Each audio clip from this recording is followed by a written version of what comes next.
can't turn the tide. Let the water go where it wants to go.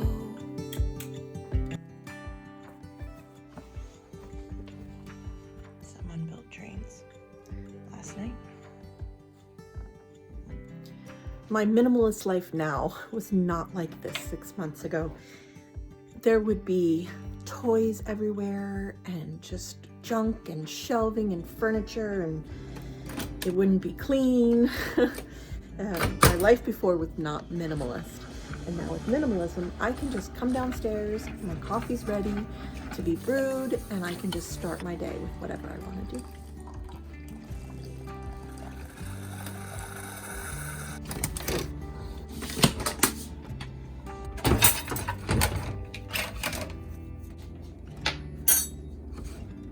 The thing about minimalism is that if you have the right amount of dishes and bowls, your cabinets are empty in the morning.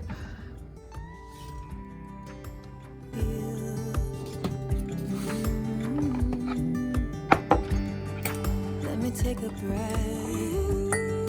Let me be a part of something real.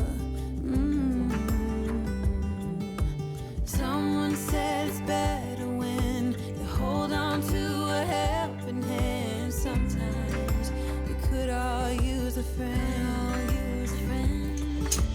Don't let your fear decide.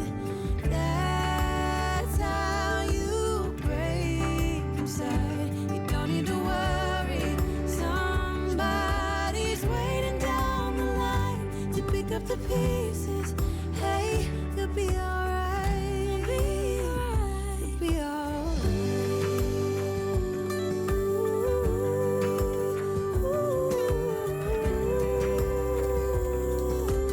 Waiting down the line.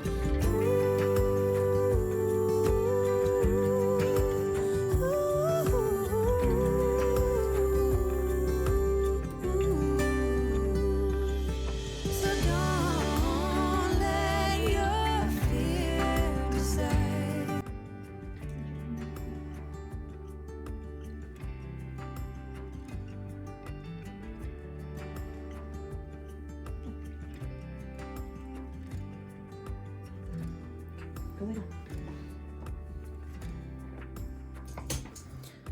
Did you ever buy a pair of shoes that just didn't fit, but you had to have them? They were maybe one size just too small, but they were gorgeous, gorgeous shoes, and they did not have them in your size, and you really, really wanted them. That's what minimalism feels like for me. Like I'm trying to squeeze into a gorgeous shoe that is one size too small. That's what it feels like for me. Minimalism is subjective for each person, and it's about intentional living, living with what you need. It's not about depriving yourself of things. It's not about living without. It's about living with, but with what you need.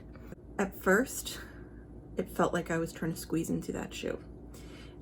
Like I was trying to get somewhere that I had visualized in my head, but I was squeezing myself into that shoe. And as I allowed time to pass and I declutter one pile at a time, and my mindset shifted, I realized that it wasn't about squeezing into the shoe. It was about finding the right shoe. And that when you slipped it on like Cinderella, it would fit exactly the way it was supposed to. And that's what minimalism has become for me. I guess that's a weird metaphor, but it's minimalism has become this perfect shoe for me that fits naturally, and it isn't hard anymore. It was hard in the beginning. It's not hard now. Okay, coffee.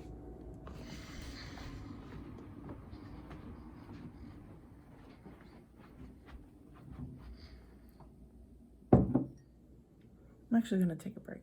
I'm a little bit stuck on a certain part. So I'm gonna don't usually film in the mornings, so that's why I'm being particularly quiet.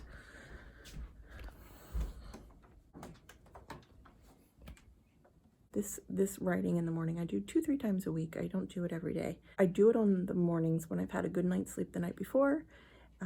I know the kids are going to sleep in a bit, and I can have peace and quiet to write. What am I writing? I am in the midst of writing 2 books. One will be an ebook that I offer on my website about, I don't want to reveal the title yet, but it's about decluttering. And the second one is about my journey to minimalism. And so I have 2 creative outlets right now. One is this channel where I'm sharing things, and then the second one is this book. And everything I put in the book, I'm mindful not to share on my channel, because why would I give you repetitive content? There's a side story going on in that second book. I am hoping to secure a book deal with a publisher for that one, and then the ebook I'm going to publish myself. So that's what I'm writing on these mornings. Did I get? Some mornings are very productive, and I've been thinking about something for a couple of days, and I'm ready to put pen to paper or fingers to keyboard.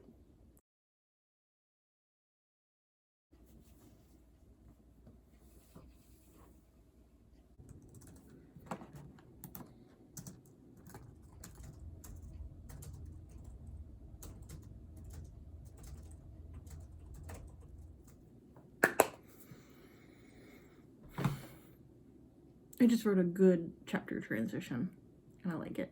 I feel good about it. I've been stuck on this one chapter, the content for this one chapter, for about a month. And every morning that I've tried to do this, or anytime I've given it thought, my brain just didn't want to come unstuck about it. But it did this morning, and that's awesome. That's cold. Yeah, let's heat that up. All right, let's save this. I feel really good about that.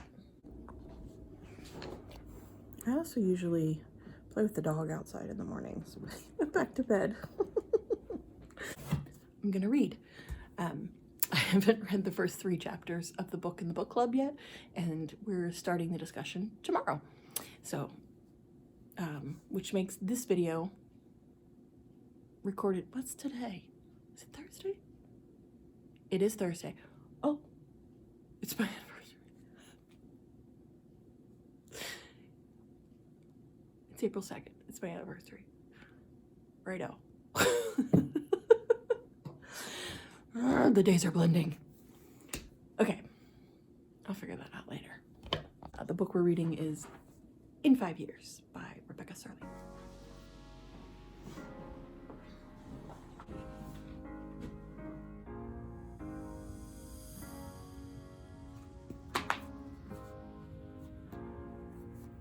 Very interesting start in this book.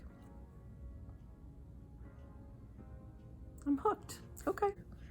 I can see why it's popular. It reads well, reads fast, and it's intriguing. Tomorrow we just start the discussions for chapters 1 through 3. Cool. That one is my kid. Come on. Yeah, and it's also.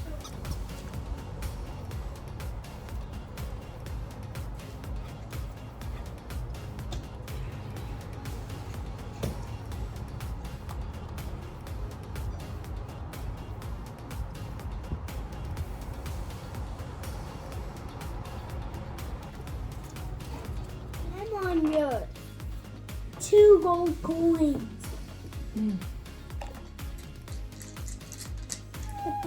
Okay, next. Laundry. Try to do 1 load a day to stay on top of it. Oh, what devotion are we on? We did dogs already, right? Yeah. We are on Smart Pigs. He wants us to accept each other and be kind. playing. They're playing. Are they being nice to each other or are they being mean to each other? Nice. Nice. They're being nice to each other. Ta-da! Fun, that's beautiful. It's cute. You made it for me. Love it. That's my applesauce, and I didn't like it. Thank you. Well, here's an apple for you. Jackie, this is beautiful. Thank you. No! What?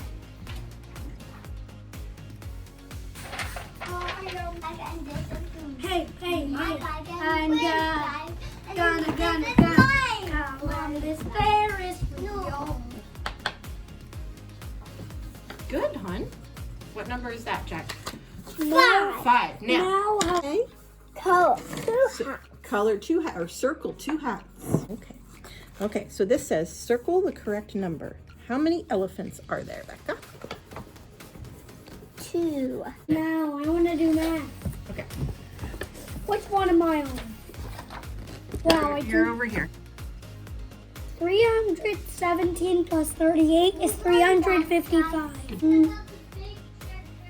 8 plus 3 is 11. All right, clean up the train tracks. I'll cut up some watermelon, okay? I want watermelon.